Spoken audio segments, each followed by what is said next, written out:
Hey, welcome back all you wonderful Austroflamm Rika individuals out there. How you doing? Today is a beautiful day and I'm making this quick short in order to talk about a customer that just happened to call me yesterday or today. I don't know, everything's blending. But they had a question as to, Scott, why would it seem like my stove put out so much heat last season, but this season it doesn't seem to be putting out the heat that it once did?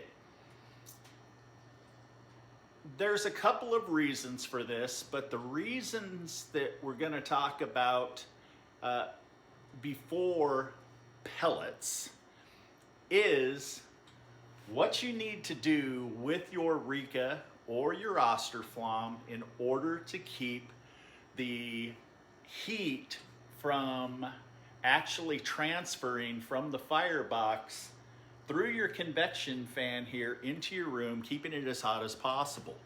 Okay? Inside of the burn chamber, behind the firewalls, you have stainless steel tubes that have scrapers on them that you must use these pull rods here in order to remove the creosote, which the creosote that builds up acts like an insulator. Okay, so the more creosote buildup you have on the stainless steel heat tubes, the more heat is going to bypass those tubes and is going to be sucked out and blown into the chimney. The manual states that you should clean your heat tubes once a day, given 5 to 10 pulls on the rods like so. Now, some of you out there with some of the older units from 90, 91, throughout the 90s, you'll find that it's harder to pull them up because over the years from the stove, just really cranking on high for months at a time in some situations, those heat tube scrapers will have a tendency to warp and deteriorate. Let's just say you see this video and you think to yourself, when was the last time I actually cleaned the heat tubes? Okay, I know that the stove was serviced in the past, and hopefully you've seen our video to realize that you have to clean those heat tubes and the chamber with the scrapers for a proper cleaning and to have proper airflow. But you might end up pulling on those heat tubes for the very first time, especially if you got the stove second hand and you never had a manual, to realize that they're there. Right here, this is the cold tool. The cold tool is designed to pull these rods. If you ever grab, I laughed because I've done it, not in the early days, okay. But if you ever grab those rods with your bare hands, hopefully that's the last time that you're ever going to do it, because you're going to be permanently tattooed. That's what the cold tool is for. A lot of you out there have lost the cold tool over the years, or again, you might have ended up receiving your stove secondhand, or you bought the stove, or you bought a home, the stove was there, but there was no manual, there was no tools, and you really never learned how to operate the stove. Good time for me to bring up, for you out there that actually fits your situation in life, go ahead and email us and we'll shoot you a free manual. You got to let us know if you have a Rika or an Integra One so that we send you the proper manual. If you need a cold tool, we have them along with our cleaning kits that's got several tools that assist you in working on your Austroflamm or your Rika. Next, what we have is combustion fan is what creates the negative pressure in the stove. Many of you are very loyal followers and you understand what a combustion fan is, what it does. Okay? If by chance you have a combustion fan that does not work properly, you can have a fan that over time will start slowing down. And it's not necessarily going to throw an error code on your user board for you Rika owners, or for you Austroflamm owners, it's not necessarily going to shut your stove down. Eventually it will. It'll eventually slow down enough that it will not be drawing in enough air past the air sensor in order to meet the minimum airflow that must occur by the combustion fan, drawing the fresh air in, and then it'll shut your stove down. But until that point, the combustion fan can possibly affect the BTUs of the stove. The convection fan is the fan that actually blows the heat into the room. Now, many of you have never taken a convection fan out, but you have to take it out. You know, it doesn't have to be once a year unless you have a lot of pets. We've got Malamutes, and our Malamutes, they shed at times of the season to where there's like an explosion of hamsters all over the all over the floor. In those situations, what'll happen is if any of that hair gets near the stove, it can actually draw the hair and dust and so forth into the convection fan, and it'll start slowing it down to where at one point when the fan was brand new and it was running on high, I mean, it was just really ripping and tearing things up. I mean, it was like a hurricane, okay? It will slow down to where you might not realize it until the stove doesn't seem to be putting out as much heat, even if it's cranked up on high. So what's happening is the squirrel cage and the motor inside are binding up, slowing down, and what's actually happening is that motor is going to be short-lived. The longer that convection fan cage is extremely dirty and putting a lot of stress on the motor. Okay, so this is the sound of a convection fan going out. Listen to the airflow, how it hesitates.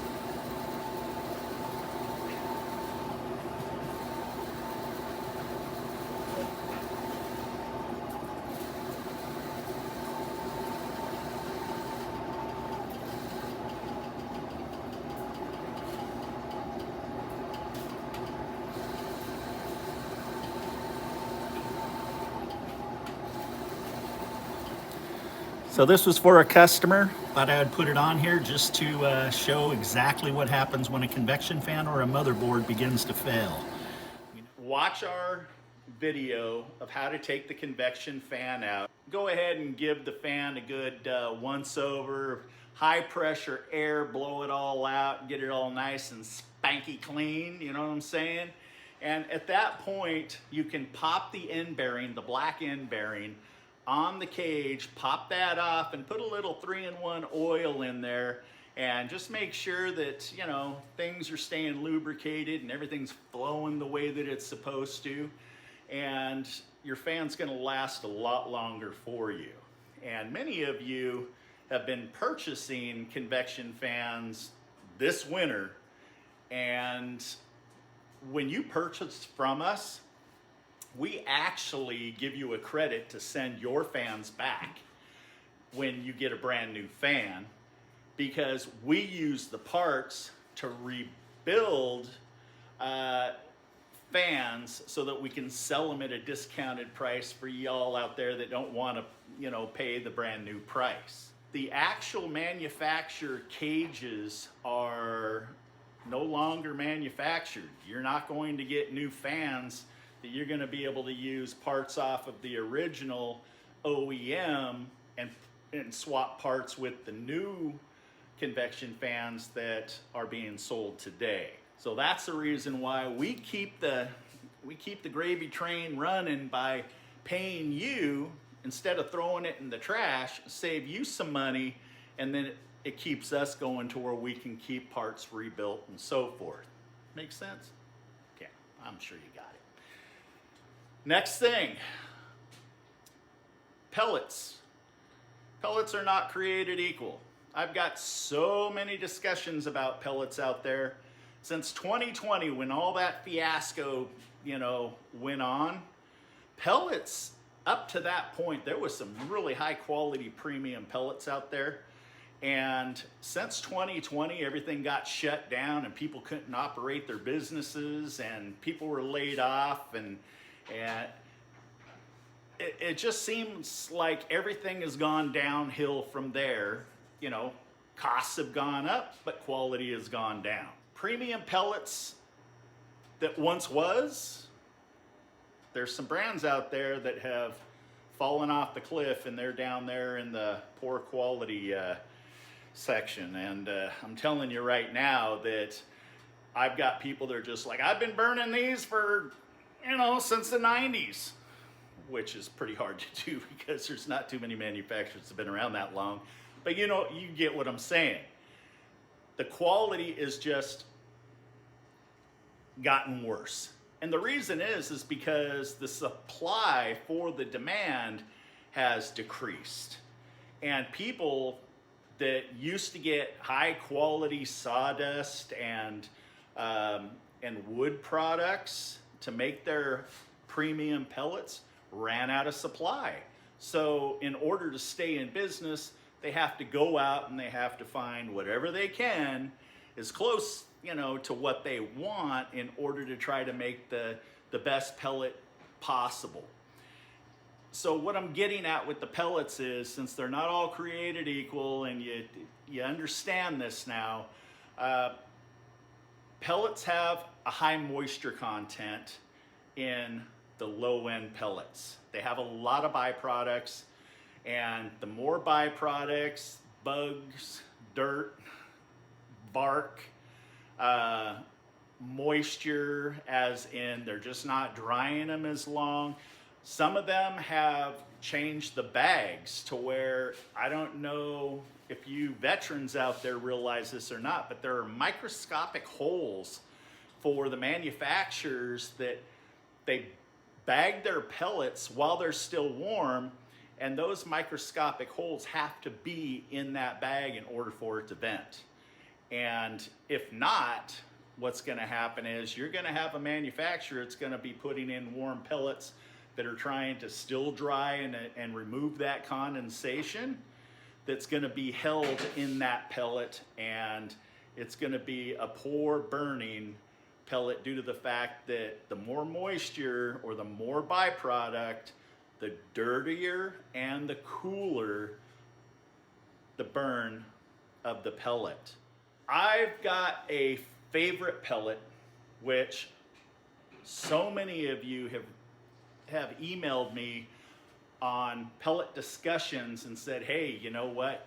If anybody's in my area and wants to know what's a good pellet, this is it. Visual representation is some of the best form of video making, because if I just say my pellet stove has a lazy flame, and I don't show you a stove with a lazy flame,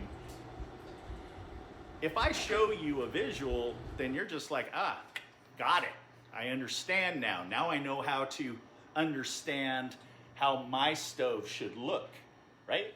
Pellets is something to keep in mind, especially if you've changed the brand lately and you went from, say, a stove store pellet, which stove stores normally carry the best pellet they possibly can, like we did in our showroom for 12 years, due to the fact that it keeps our showroom demos cleaner.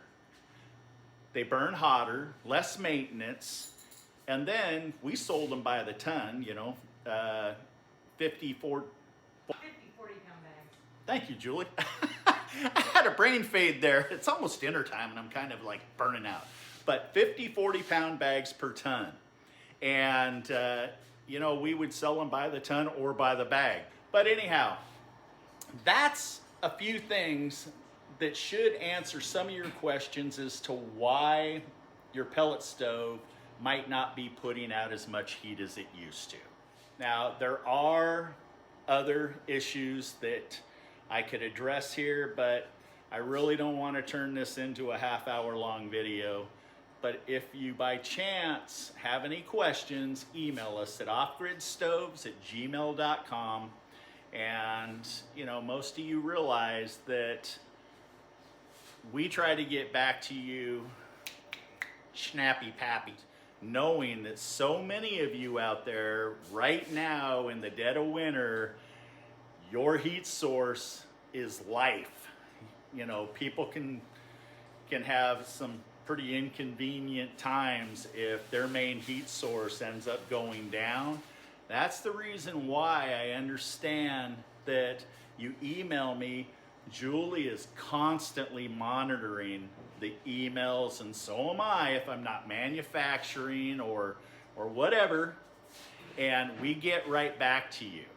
And I wouldn't, you know, it wouldn't hurt my feelings if a few of you even would respond in the comments to help other individuals that are reading the comments that, you know, we do work hard at keeping you guys warm and toasty and mama hugging on you.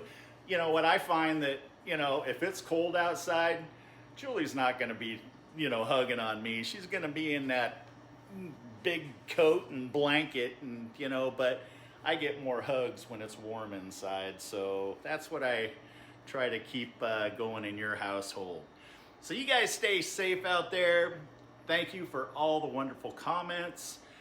If you haven't seen our new series, Straight Talk with Scott, I'm going to try to do one of those per week. And what it's going to do is it's going to talk about the events and situations that occurred for the past week to help you learn that much more of real experiences of others out there with Austroflamms and Rikas, in order to educate you, to help you that if you ever do have a situation that you might have learned something and you might be able to troubleshoot your stove yourself and keep that home warm and so forth.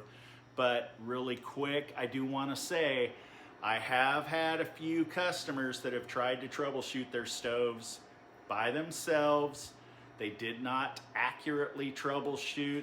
They just went on our e-commerce site, austroflammparts.com or rikaparts.com, purchased what they felt as though that the component was that was failing, which is fine as long as you don't make an error in troubleshooting, because I've got people that are buying parts. They're not talking to me to allow me to help you not make a mistake putting these new parts in, just to find out that there was another issue that then took out your brand new part that you waited for so long while your stove was down with it snowing outside, and then you put your new part in. Mama's not happy, because now you're gonna have to then get a hold of me. We're gonna have to determine what's going on. Then we're gonna probably have to overnight that part to you, and you know what that costs these days, overnighting anything. And you just don't need that headache and inconvenience. So don't hesitate. It's what I do. I look for your emails. I want to help you. Okay, I want you to stay warm, and I'm going to do everything I can to get your heat source up and running as quick as possible. Peace.